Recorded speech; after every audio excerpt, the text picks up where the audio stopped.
You're listening to the Inside the Mix podcast with your host, Mark Matthews.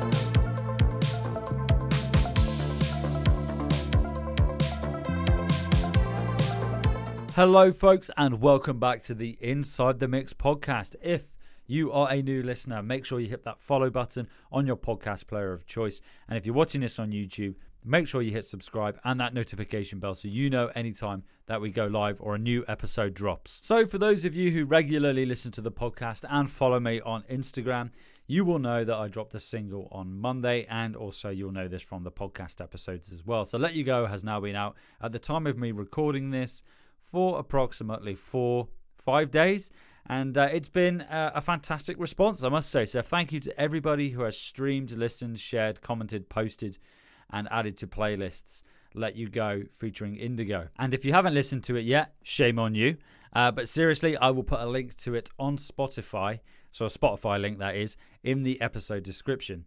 So the episode went live on Friday, and coincidentally, I went to my first metal gig in a very long time on Friday, and this was in Bristol. And I went with my friend Matt, who played bass on Let You Go and a few other tracks on my EP. It was a great gig. Thoroughly enjoyed it. It was great being at live music again. I don't know why it's taken me so long to get out and get to a gig, but hey ho, there you go. But it's on my list of things to do for 2024, and that is go to more gigs. And shout out to Neon Highway. That guy is the archetypal gig goer. He's been to more gigs in 1 year than I've ever been in my life, and hats off to him. And he's been to some amazing shows as well. And he's a regular on the podcast, so a big shout out to Carl. But yeah, we stayed at a Filton travel lodge, and it took us an hour to go 5 miles on a bus. And I was chomping at the bit to have some food at the local Wetherspoons in Bristol. I won't say which one, there is more than one.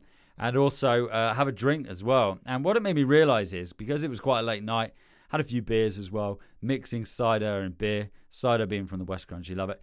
And it made me realise that I am not as adept as recovering as I once was. The next day I felt pretty rough. It was pretty much a write-off. I wasn't even out late. It was like midnight, no, not midnight, but probably about 12:30, 1 a.m. But for the remainder of the weekend and now rolling into this week as well, I'm still feeling it a bit. And it's not going to affect the podcast today, but I'm certainly feeling tired today. But it was worth it. It was a fantastic gig. Anyway, I'm whittering on now, but let's dive into this episode. So in this episode, we are returning to, well, it's not really a new format anymore because we've done a few of these, but it's where you, the listener, submit a music production question, okay?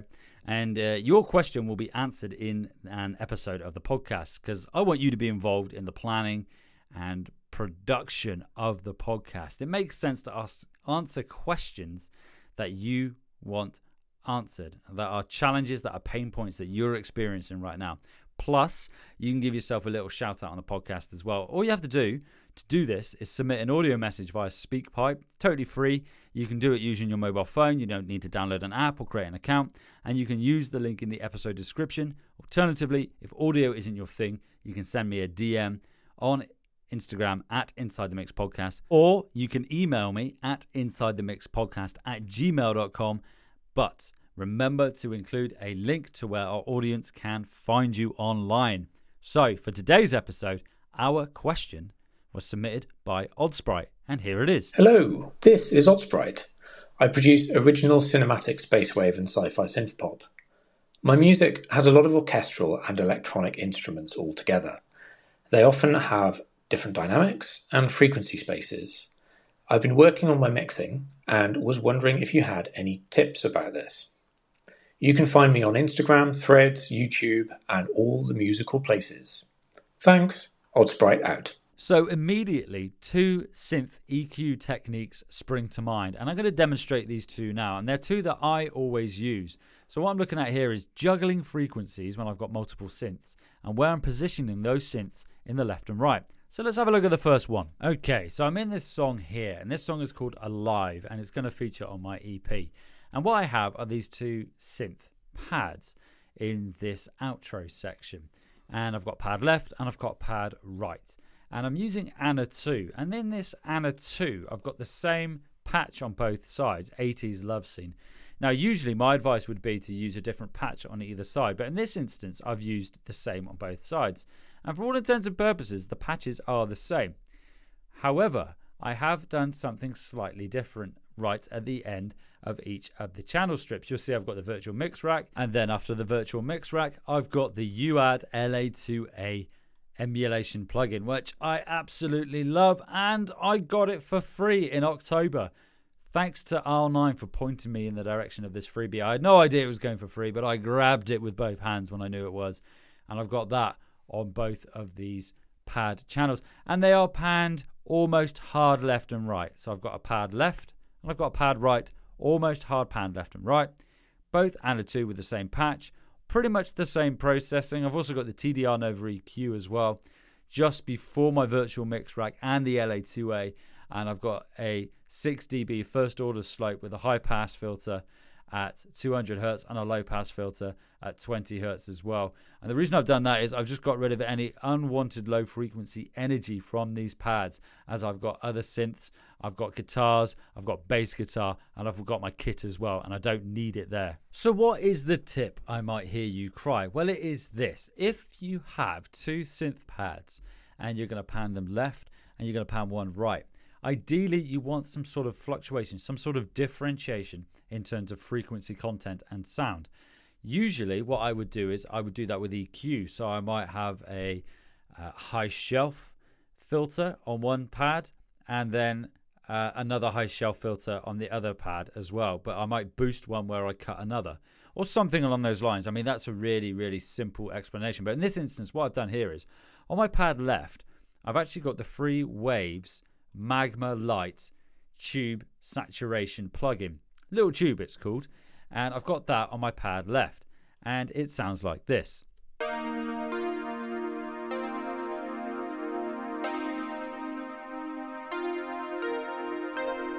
Okay, and I've driven it just so it's going into the red, and then I've made sure I've ducked it. I've had to duck it by about 4 dB on the output of this Magma little tube, just so I can stay consistent when I'm going into the next plugin in the chain. There isn't a next plugin in the chain. Well, there is technically. It's going out to a pad's bus, so technically there is. But that's where gain staging comes in. You want to set it so it's at the optimum level going into the next plugin in the chain. Then, on the other one, I've made it different. This is my right-hand side now, I've used the Bit Crusher in Logic Pro, and I've got a 16-bit downshift, and I've got it about 24% in terms of mix, and I've got a 16-bit resolution and a 4x down sampling, and it sounds like this. So this is the right hand side now.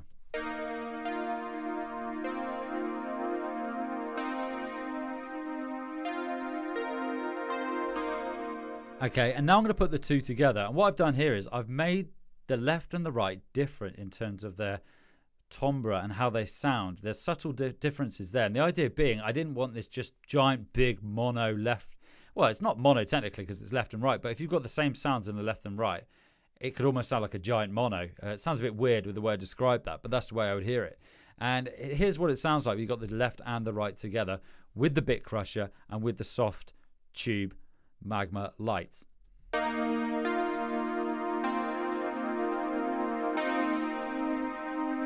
Now I'm going to turn off both of those plugins.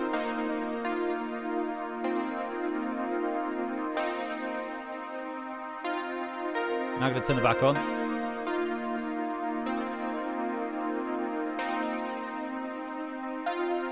Now I'm going to turn them off again.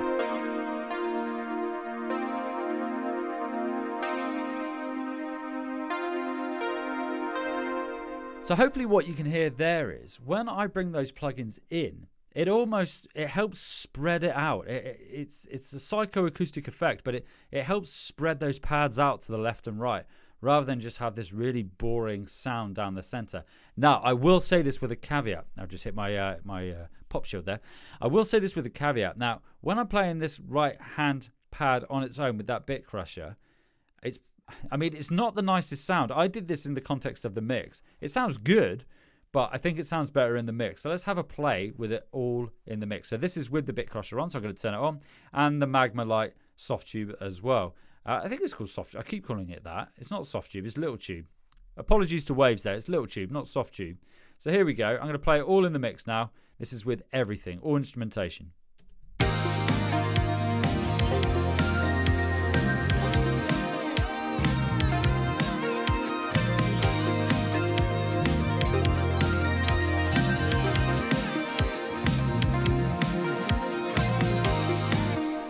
So hopefully you can hear what I've done there is I wanted them to be nice and separate, nice and wide, because I wanted space down that middle for that electric guitar. That's slightly panned to the right to really come through and kick through in that mix. Albeit now I'm listening to on headphones, that guitar, that solo guitar might need to come up a touch. But that's my first tip there, folks. If you've got a left and a right synth and you're panning them left and right, they don't have to be hard panned left and right, by the way, okay?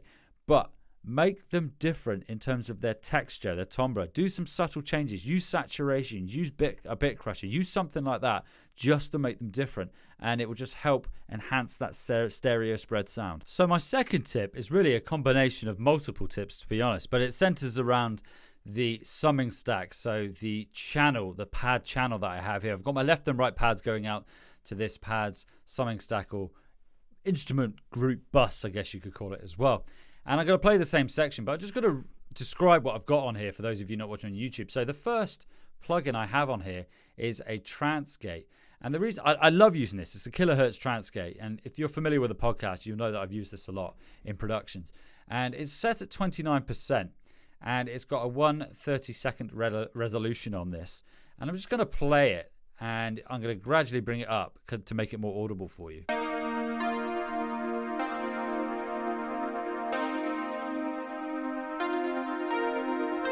There, you can hear it there. It's just adding subtle movement and variation. Once again, adding more interest. This goes back to the episode before, episode 116, where we're adding interest to our music, that ear candy. And then, this is an important tip that I have here. I've got Neutron 4 here, and you can do this with any EQ. And what I've done is I've got some notches here that I've picked out that are competing with the vocal, for example, at 300 hertz, 3 kilohertz. I've ducked it by 2 dB with a 2.5 Q there, just to allow that vocal to come through more. And then what I've got here is, now this is quite a sweeping statement, but if your synths ever sound muddy, look at between 250 to 300 hertz to begin with, and you may well find the culprit. The great thing about Neutron is it has this masking feature, and you can set it to an instrument group. Obviously, you will need Neutron on that group or that track, and I've got it set to my bass instrument group. And what it would do is it will show me where there's potential masking frequencies using this orange hue. So I'm going to play it, and I'll describe it for those of you listening on your podcast player of choice. Okay, so what we can see is an orange sort of hue dancing around 250 to 300 hertz, saying that the synths are in the same, well, they're competing, let's say. They're masking the bass. So what I've done here is I've just ducked it at 300 hertz by 2 dB with a 2Q, and I've also got a low shelf going on here as well. And then I've got it's actually, I say a low shelf, it's not, it's a well, it is a low shelf, I tell a lie, it is a low shelf, and that is then rolling off 110 hertz and below. It's probably quite steep, actually. I may want to revisit that just looking at it here, but we'll listen to it in context. But my top tip there is this, folks. If your synths are sounding muddy, if they're sounding muddy, then you're onto a winner. If they're sounding muddy, look at that 250 to 300 hertz. Look at how they're competing with any bass frequencies there. If you've got something like Neutron, use that to your advantage. Just because you're using your eyes, it is not a bad thing. Obviously, we need to use our ears, but use the tools that have been developed to help you, okay? And then also, that 300 hertz there as well, I know that is the presence frequency for my vocal, or let's say a lead instrument, so I've also ducked it there too. You can use the same masking technique. Then after that, on this channel, I've got the Decapitator plugin. I love this plugin, and I've got it really subtle here, and this is just adding a bit of saturation to these synths again. Albeit you might say, well, Mark, you've already got it on the Magma Lite here. Why are you using it again? Because I just want to, and it sounds good. And then after that, I've got the Waves Brower Motion. I love this plugin. I've had it for years, and I love the synth pad movement. So you've got to be really subtle with this. If you're using the Trance Gate and the Brower Motion at the same time, you don't want it to be like this crazy stuff going on, because it could almost sound like it's audibly pumping. But I like the synth pad movement patch because it's really subtle. But with the Brower Motion, you need to be careful with regards to gain staging, because it will add extra level to your audio. So you need to make sure if you're then running it into another plugin or it's going out to your mix bus, just make sure that it's going out at the optimum level that it should be. Really what I tried to aim for is it should be coming out at the same level that it went in at. Okay. Now that, once again, is a sweeping statement. You may not want it to go that way, but you want it to be working in a way that when it hits the next plugin, it's going to hit it at the optimum level.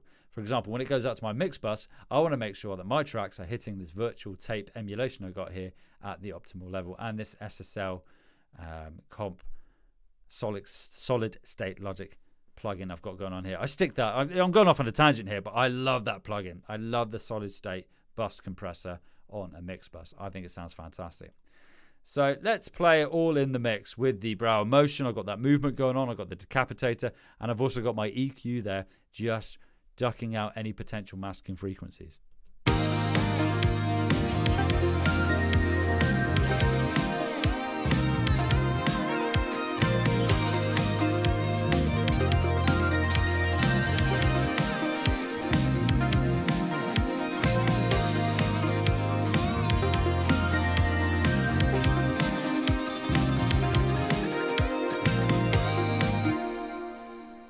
There you go, sounded pretty good, I think. Admittedly, that is mix one of that track, and it does need a tiny bit of work, but it is sounding good. If you like the sound of it, keep an eye out for that release on December the 8th. So there we go, folks. 2 top tips for your synth mixing. So the first one, panning left and right.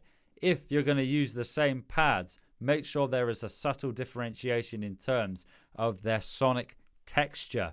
Then the second tip was this. On your synth pad bus, use EQ. Look for those frequencies that might be masking other instruments, and also add movement as well. Use things like a trance gate. Use things, I mean, that is kilohertz. There are other ones available. Use things like the Brauer Motion to add that left and right, that movement in the stereo width. You want it sounding interesting, okay? That's what we're aiming for here. We want to get that listener interest going. Just to correct myself, I think it's actually kilohertz or kilohertz, and I keep saying kilohertz. So if I got that wrong, my apologies. I will get it right. I'll do a bit of research and make sure I pronounce it right the next time. A few episodes to go and check off the back of this one of the Inside the Mix podcast. Episode 78, Home Studio Acoustics and Fixing Muddy Mixes. That is a Producer Kickstart episode. Episode 75, How to Mix Bass Frequencies. Another Producer Kickstart episode. And then episode 93, Leveling Up Your Mix, Mastering Techniques and Songwriting Tips. Although it's mastering and songwriting tips, there are other bits and pieces in there with regards to mixing sort of 101. So do go check out those 3 episodes. So if, like my friend Oddsprite, have a burning music production question or mixing question or music industry question, submit an audio message via SpeakPipe using the link in the episode description. Or if, like I say, if audio isn't your thing, send me a DM on Instagram at Inside the Mix Podcast or email insidethemixpodcast@gmail.com. And remember to include a link to where our audience can find you in your message. And I cannot wait to have more of your questions on the podcast. Happy mixing, folks.